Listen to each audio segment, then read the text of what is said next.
बुलंदशहर से बड़ी खबर सामने आई है, जहां कलेक्ट्रेट परिसर में एक गौ सेवक ने आत्मदाह का प्रयास किया। गौ सेवक दीपक शर्मा ने मुख्य विकास अधिकारी यानी सीडीओ पर अभद्रता का गंभीर आरोप लगाया है। दीपक शर्मा का कहना है कि उन्होंने सलेमपुर क्षेत्र में पकड़ी गई एक गाय को गौशाला या अपने सुपुर्द करने की मांग को लेकर सीडीओ से संपर्क किया था, लेकिन बातचीत के दौरान उनके साथ कथित तौर पर दुर्व्यवहार किया गया, जिससे वह मानसिक रूप से आहत हो गए। इसी से नाराज होकर दीपक कलेक्ट्रेट पहुंचे और अपने ऊपर डीजल डालकर आत्मदाह का प्रयास करने लगे। हालांकि मौके पर मौजूद सुरक्षा कर्मियों और कर्मचारियों की सतर्कता से बड़ा हादसा टल गया और दीपक को सुरक्षित बचा लिया गया। घटना के बाद कलेक्ट्रेट परिसर में कुछ देर तनाव का माहौल रहा। वहीं सोशल मीडिया पर एक ऑडियो भी वायरल हो रहा है, जिसमें महिला अधिकारी पर गंभीर आरोप लगाए जा रहे हैं। फिलहाल पुलिस और प्रशासन पूरे मामले की जांच में जुटा है और तथ्यों के आधार पर आगे की कार्रवाई की बात कही जा रही है। मेरा नाम दीपक शर्मा है, मैं गौ सेवक हूँ। ये जो कलेक्ट्रेट के गेट पर आप आए हैं, क्या कारण रहे हैं और क्या करना चाहिए? कारण ये था कि सलेमपुर पर कुछ राजस्थानी लोग गाय लेकर आए थे। उसकी शिकायत हमने प्राथमिकता ये दी थी कि ऐसा सलेमपुर से कहा था कि इनकी एक बार जांच कर ली जाए और ये कौन लोग हैं, कैसे आए और गौ माता को यहाँ पर क्यों लेकर आए और क्या कारण है।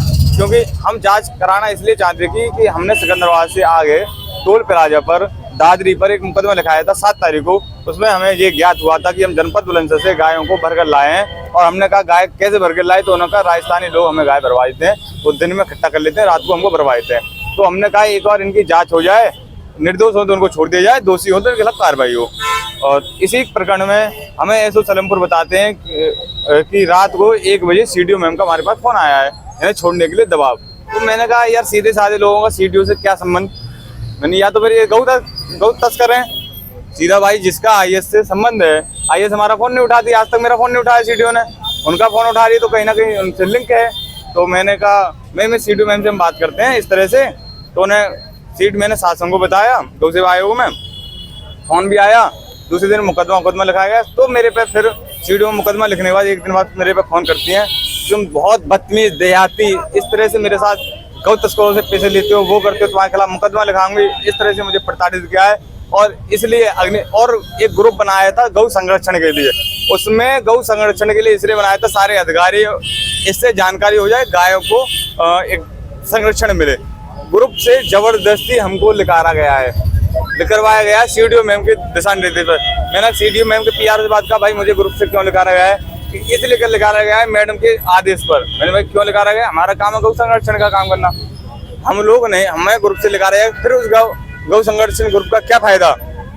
तो फिर भी कोई बात नहीं, फिर मेरे पे सीडीओ फोन करती हैं, बदतमीजी करती हैं इस तरह से कि मैं इतना किसी ने आज तक मेरे से बदतमीजी की इस तरह से। मैं आपको रिकॉर्डिंग भी कराऊंगा, वो आप मेरे से रिकॉर्डिंग ले लेना, साक्ष्य के साथ है मैं।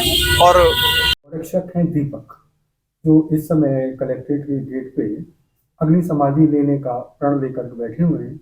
उनका आरोप है कि आपने उन्हें गौरक्षक कार्य में बाधा डालते हुए अभद्र शब्दों के साथ अपमानित किया है। तो इस संबंध में आप क्या कहें? देखिए, कुछ दिन पहले ये एक बार हमारे ऑफिस आए थे कि एसएसपी सर ने बोला है एक ग्रुप बना लिया जाए जिसमें कि सारे अधिकारी हों और जो भी सूचना हमें मिलती है उस पर तुरंत कार्रवाई करी जाए। तो हमारे द्वारा एक ग्रुप बनाया गया जिसमें सारे बीडीओ, सभी एसएचओ, ब्लॉक लेवल अधिकारी सब लोग जुड़े हुए थे और गौ सेवा आयोग से भी कुछ मेंबर्स थे। फिर इनके द्वारा ग्रुप पे निर्देश आदेश के क्रम में इन्होंने मैसेजेस डालने शुरू किए। उसी क्रम में फिर एक शिकारपुर ब्लॉक में एक सूचना मिली थी, कुछ मतलब बंजारे लोग राजस्थानी गायों के साथ और कुछ यूपी की गायें भी उनके द्वारा मिली थी और गांव के लोगों द्वारा भी फोन किए जा रहे थे कि इनके द्वारा राजस्थानी गायें तो हैं और भी गायें हैं। तो पुलिस के द्वारा कोई कार्रवाई करी गई और अभी वो गायें हाल फिलहाल कौंधू गौशाला में है, सुरक्षित हैं सब लोग। इसके अलावा एसएचओ को सिर्फ इतना निर्देश हमारे द्वारा दिया गया था कि अगर वो बंजारे लोग हैं तो फेयर इन्वेस्टिगेशन के साथ कार्रवाई हो और राजस्थानी गायों के साथ अगर यूपी की भी गायें हैं या इस तरह का अगर कोई एक्ट का उल्लंघन हुआ है तो फेयर इन्वेस्टिगेशन के साथ कार्रवाई करी जाए। और एसपी देहात और एसएसपी सर से हमने यही डिस्कस किया था। इसके अलावा फिर जब इनको ग्रुप से हटाया गया तो इनके द्वारा बहुत ही नाराजगी व्यक्त करी गई कि मुझे क्यों ग्रुप से हटाया गया, जबकि एसएसपी सर का क्लियर डायरेक्शन था उनसे बातचीत करने के बाद कि सिर्फ ऑफिशियल मेंबर ही उसमें रहें, गौ सेवा आयोग के अगर मेंबर हैं तो वही रहें। तो फिर इन्होंने जो इसके आप लगा लीजिए अगेंस्ट जाके फिर इन्होंने ज्ञापन देना शुरू किया कि मैं गौ तस्करों की मदद करती हूँ या इस तरह के इनके द्वारा आरोप लगाए गए। इसके साथ साथ ये एक और चीज कर रहे थे, मेरे स्पाइनल इंजरी है और मैं 2-3 दिन से बेड रेस्ट हॉस्पिटल में थी। इन्होंने 4-5 नंबर से मुझे कॉल किया, रात भर ये कॉल करते रहे, इन्होंने मैसेजेस करे, फिर मैंने इनके 4 नंबर ब्लॉक किए, फिर उन्होंने 5वें नंबर से फिर कुछ भेजा।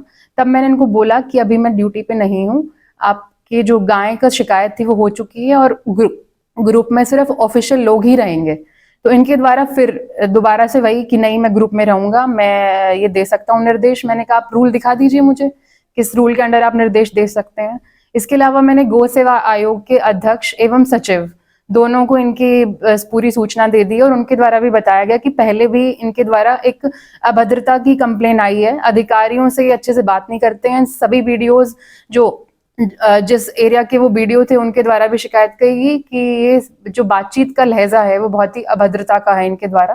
तो इनको यही बोला गया कि आप अपनी जो आपकी जो सूचना दी जाती है उस सूचना पे हम कार्य कर रहे हैं, गौ सेवा का भाव जो है वो हम सभी अधिकारियों में है और उसके लिए हम तत्पर हैं और आगे भी इस तरह की कोई सूचना आती है तो उस पे प्रशासन जो है वो सख्त से सख्त कार्रवाई करता है।